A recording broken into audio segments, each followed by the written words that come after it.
All right, Jason. And now on January 17th, Monday, January 17th, 2022, we have a really special day for an American hero and a world hero, a civil rights leader, Martin Luther King Jr., MLK Day.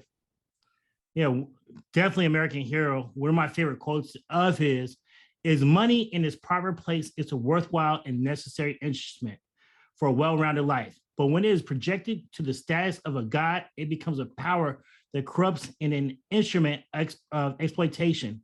And I think that's a huge quote. And then one of my other good quotes about that he said is, a nation that continues year after year to spend more money on military defense than on programs of social uplift is approaching spiritual death. Wow. And he said that back in, these quotes on money and finance and economics and the system. He said these back in the 60s. But that's very apropos now, huh? Very applicable by now. I remember last year around this time, I read a great book on by Tavis Smiley called Death of the King. And he talked about at a certain point, he was talking more and more about money and finances more than civil rights at the time. And his butting heads on that last quote came from when he was butting heads with LBJ over, not just LBJ, but other groups as well that he used to have alliances with, because he's saying the money that we use for Vietnam War could have went for the social uplift of the people of the community. That's so true. And people, now it's sort of romanticized MLK. It's sort of a, Hallmark gift card. You see the same three quotes. It was all about civil rights and I have a dream for people who don't really know, but his real life and his real legacy are more complex than that. And just like any great person, any great leader, he evolved. And later in his tenure in his career, before he was assassinated, he was less pie in the sky, I have a dream, and he got a lot more practical, as you could see by the quotes, about the war, about the systems of injustice, about the economy in the U.S. and the two-tiered system. And so it's interesting, we don't dig up a lot of his quotes and a lot of his speeches and his things that were more political and less, let's all just get along. But that's really how he evolved. Right. And at the end of his death, that last year, he was actually very disliked by the American people. I think the Time magazine said that he was actually one of the most hated people in America right before his death because of his views on what we're doing in Vietnam, economics, and then even the whole community didn't agree with everything he believed in. He actually went was very depressed at that period of time. But if you've never seen it or read the book, you should read Death of a King. It's a fascinating book about his last year of life, or last year or two of life, right after he criticized LBJ on the Vietnam War. Wow, nice. I will read that. And Tavis Smiley is amazing. He does some good stuff. So yeah, today's a day to remember and honor the life and legacy of Dr. Martin Luther King Jr. And I love how it's now transitioned into a day of service, because it's not just about talking about good deeds and helping each other and uplifting our communities and healing our nation. It's really about action. And so that's what it's all about. So true. So true. Great point, Norm.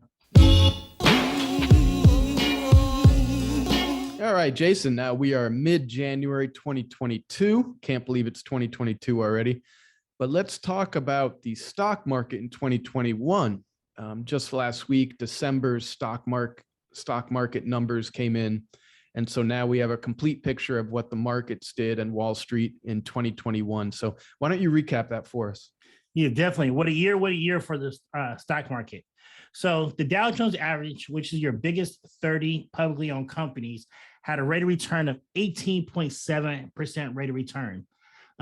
S&P 500, Standard & Poor's 500, the 500 bigger, more broad of the 500 biggest publicly owned companies, its rate of return was a whopping 26.9%. And then the tech status quo, the NASDAQ, went up 21.4%. And a lot of people don't know this, but the Dow Jones 30-year annualized price return registered at 8.7% in 2021. So last year was only the third year of double-digit gains. Then also the Dow and the NASDAQ ended just short of record highs, and the S&P finalized the year with the 70th record close. 70th, which is big. That's crazy. It was a wild year for stocks. It seems like anyone that threw money into markets, made a return or had positive gains, which we know isn't going to be the case in 2022. People have to tread a lot more carefully, huh? A lot more carefully, especially when you're hearing from the drawback and the tightening of the financial system that we're hearing from the Federal Reserve to fight inflation. We definitely have to tread water. You can't just throw money just close your eyes and throw money on the wall and think you're going to make money. You're going to have to be a lot more calculated, a lot more smart, and have better goals and objective on your investing, your investment strategy.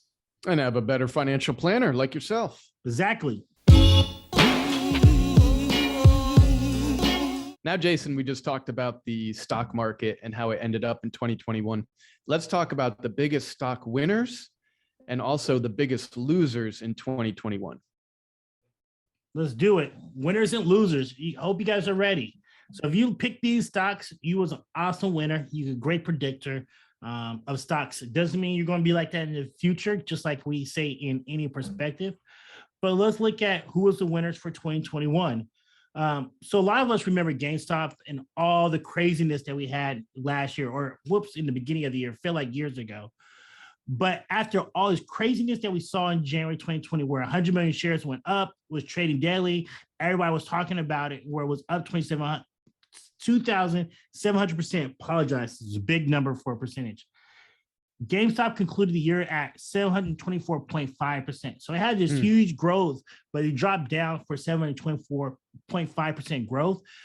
Even though it went down drastically, it went down almost, you would say 80%, but it still had great wins for the year. Now, GameStop was not the only stock doing that. The top equities of 2020 included Upstart Holdings at 281.4%, Devon Energy at 176.2%, and Continental Resources at 173.7%. So even though we hear all these crazy things, the biggest winners of the year in industry was the energy and real estate sector was the biggest winners of 2021. That's amazing. And so when you're talking, I know GameStop was a sort of an anomaly, right? Because a lot of that was manipulated from people on Reddit and that whole crazy thing. But that's insane to think that it was up 2,700%. Now, when that happened earlier last year, I think it was January 2021, everyone was jumping on board. Everyone was, in on the craze, people throwing their money as it went up. But it's important to know that it went down almost 2,000% since that January high. So a lot of people talk about, they thought they were so smart and making all this money, but when it went down almost 2,000% as the year progressed, they sure didn't seem like geniuses, and you sure don't hear about them anymore, right? They're not celebrating their losses on social media and in the news. Yeah, and it just tells you about how the stock market is, where oftentimes we might hear people and we have this herd mentality of this is a hot stock, but oftentimes when we get caught up in these manias like Tulip Manias, or we could say GameStop Mania, oftentimes when we hear about it, it's too late to get in the game, or even if we hesitate. And oftentimes we could be losers in it. While the people who got into GameStop early that didn't have that much noise made a huge amount of money during it. So let's be smart in your investment and just don't think that, hey, let me jump on the hottest thing because everybody says so. Usually when you hear something, it's probably too late. It's better to jump on things before everybody else is, so you can ride that wave. And where you put in $100, now it's worth $2,700 compared to you buying that stock at $2,700, and now it's only worth $724 now. So deal. 100%. And even the average person shouldn't be trying to time stocks and, buy and sell themselves and day trade. And number one, it's like gambling. The house always wins because of fees, right? But, there's professionals on Wall Street who this is what they do for a living, and they don't know what the hell they're doing. So that's why you get into some concepts with investing like, dollar cost averaging, help me out here. Mutual funds that are balanced, index funds, things that are balanced, your risk, your reward, your portfolio that's diversified. That's what I was looking for. And that's how you hedge against these losses or just one stock going up or down, huh? Definitely. Unless you're a super high risk taker where you're going to live and die by the sword, you should look at diversifying. And that's the reason why we have mutual funds, ETFs. And when we invest in, we shouldn't just try to get rich today. It should be a long-term play. And what I mean by long-term is usually 7 to 10 days, if not longer. Investment strategies, not just 7 to 10 years, right? 7 to 10 years, not days. My apologies. Yeah, days. Sign me up. I'll give you my $13 right now, and you could double it, huh? Tulip Mania.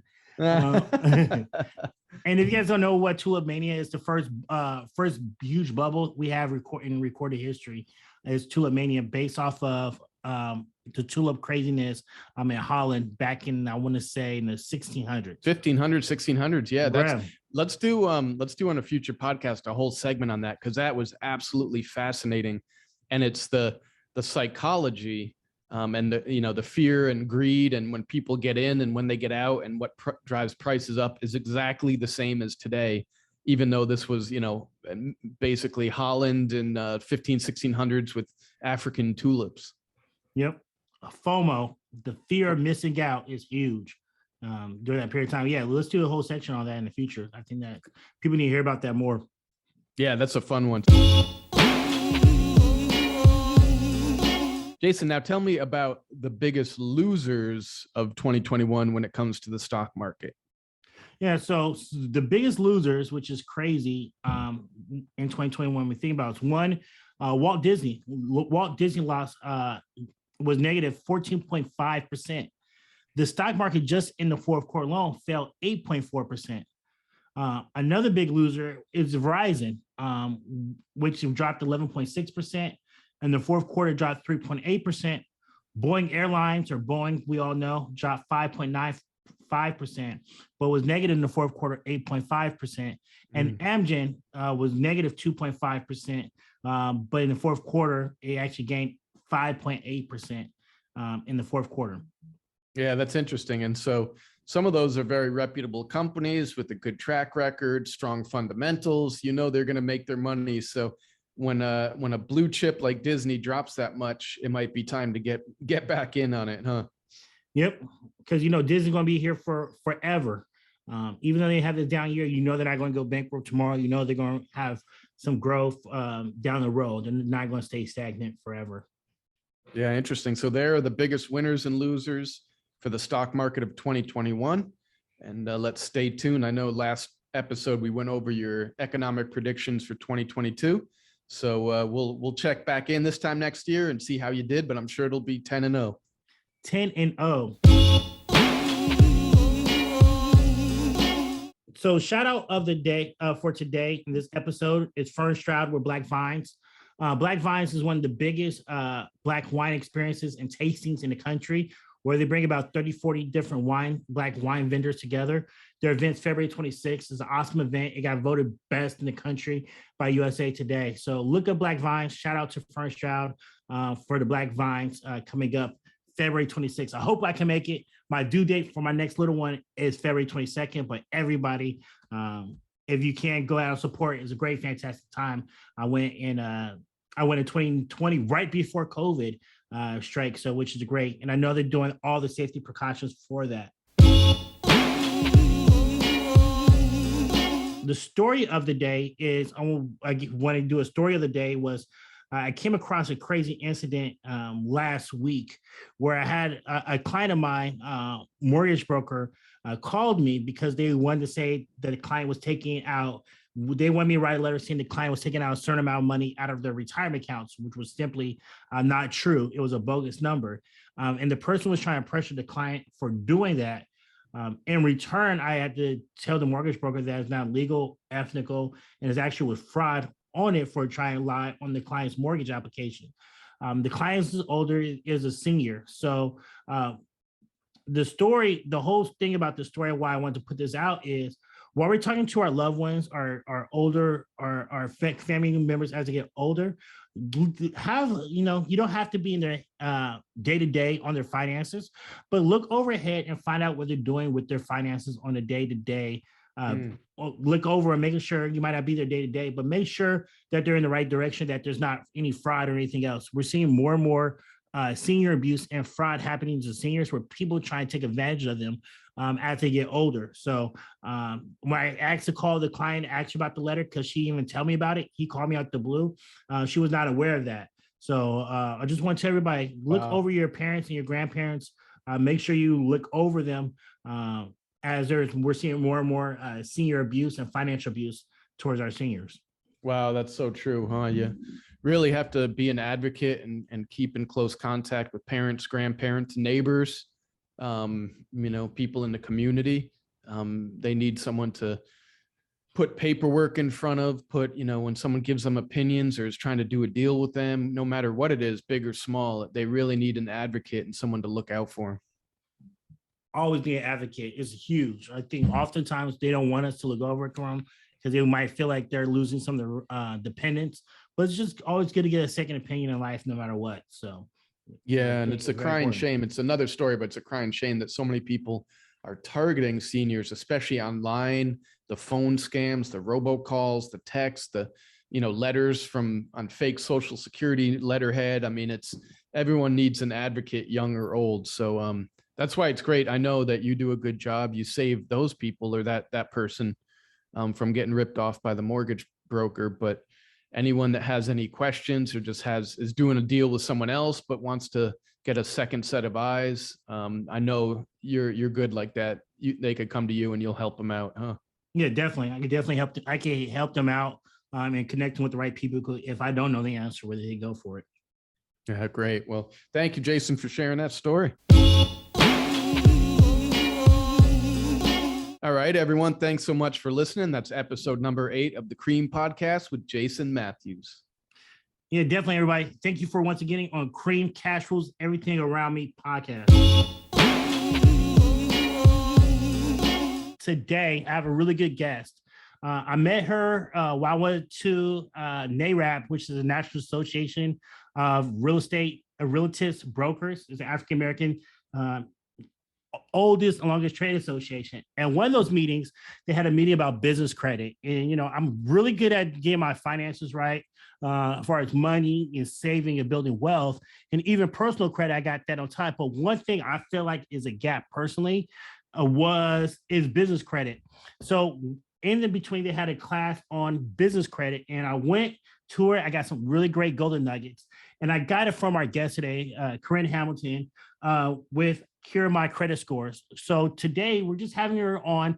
No, everybody talks about personal credit, but for this episode is really for my small business owners to really understand business credit. We hear about it. We hear about Trump filing for bankruptcy. But let's everybody give a special warm welcome to Querin Hamilton on the podcast today. Thank you for getting on the podcast. Appreciate it. Hey, thank you for having me. I'm super excited. Good. So tell us, what is the benefit, or let's reverse back. Tell us, what is the difference between personal and business credit, just for people to have a better understanding? Yeah, sure. So personal credit is leveraged on, first of all, personal credit ranges from 300 to 850. And then you're looking at Experian, Equifax, TransUnion on your personal behavior as an individual, your social security number relative to your credit. And business credit is so I'm Querin Hamilton. I have personal credit score of 700 and change. I haven't looked at it lately. But Querin Hamilton Incorporated is operating as a business, has an EIN number, and has activities and bills that I'm paying with business accounts, business lines of credit that creates business credit for the business, for that entity. Got it. And what's the biggest benefit of having business credit? So personal credit is heavy on utilization, like, how much of your credit you're utilizing and managing it, just so, because it's about your personal ability, one person's ability to pay for something. Your business credit is a whole, they want you to pay business credit on time.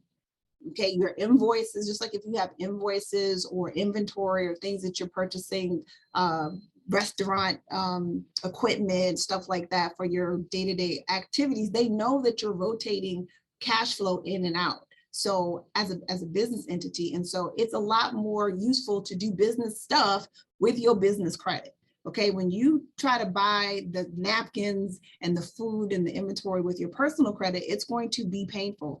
You do not have that same effect over on the right side with your business credit. It's not damaging in that effect because it's built for you to grow your business with. That's really good information to know. If I'm a small business owner, I got no business credit, what are some basic, simple things that a small business owner can do to build up their business credit?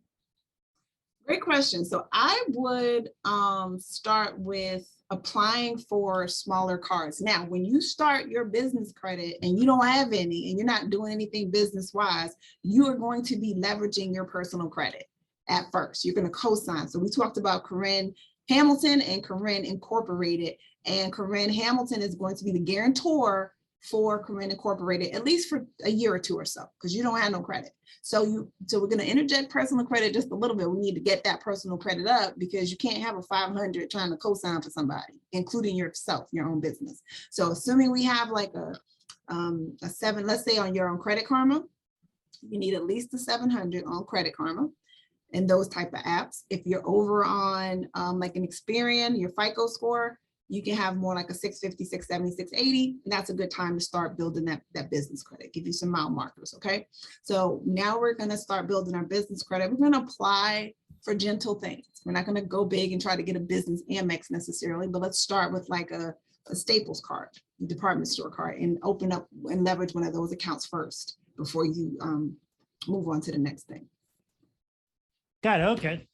Good to know. For instance, I know my bank, I just opened up, or I talked to my banker and it was like, hey, do you want to get, with your business credit, do you want to get a line of credit for your business? What is the benefit of doing like a line of credit for your business?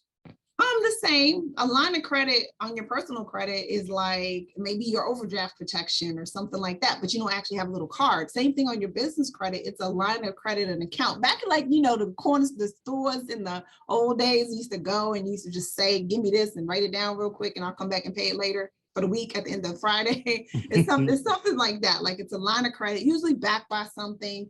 I used to have a line of credit that was backed by the equity in my home. So it's not a credit card, but it still is affected in the same way as a credit card to have a line of credit. You can still utilize it the same and it still affects your credit in the same way. So if I was offered that by the bank, I would, depending on the terms, of course, go ahead and use it. And it can help establish your business credit and or your personal credit. Oh. Now, when it comes to business credit, especially in our community, there's so many urban myths when it comes to money and finances and all that. What are the biggest myths you see when it comes to business credit? I don't necessarily see myths as much as people just not knowing about it or even aiming for it. We're so focused on our personal credit and the lack of information, especially in our community. So folks don't really know how to manage personal credit or create it or build it or maintain it or anything, or so let alone let me take here's a good example. So I went to support a friend with her business in Virginia, and she had a restaurant, and we didn't know any better and we didn't ask the right questions, and she leveraged her 401k to do the startup for that business. After visiting the economic development and learning by mistakes and losing a lot of money, we found out that we could have used that 401k to be the backing for a line of credit. And so she wouldn't have lost her money and the business. She just would have lost the credit would have been at stake and not her personal $30,000. But we just didn't know. We didn't ask. We didn't think about, I didn't know anything about business credit, didn't know anything about leveraging, securing that debt with the cash. We just was cash, buy the TV, buy the food, pay the rent with it, everything, had no idea. So I think it's the information more so than the myths. You can't make up myths about what you don't know about. Right.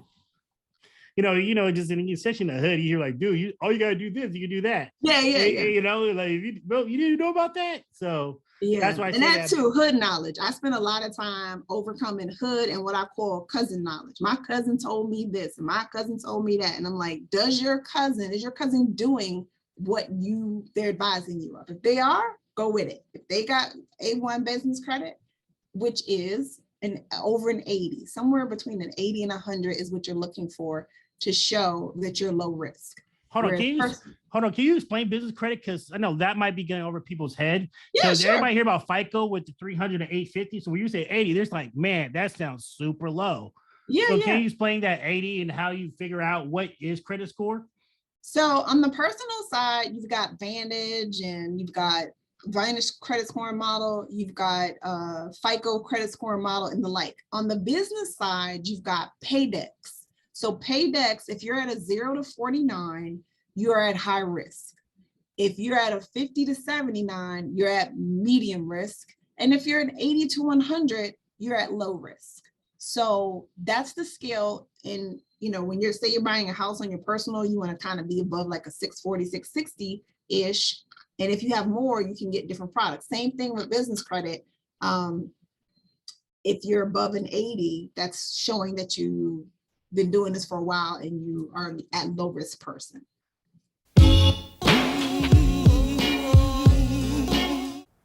Thanks so much for listening to the C.R.E.A.M podcast. We hope you enjoyed this interview and look for part 2 next week. Have a great one, everyone.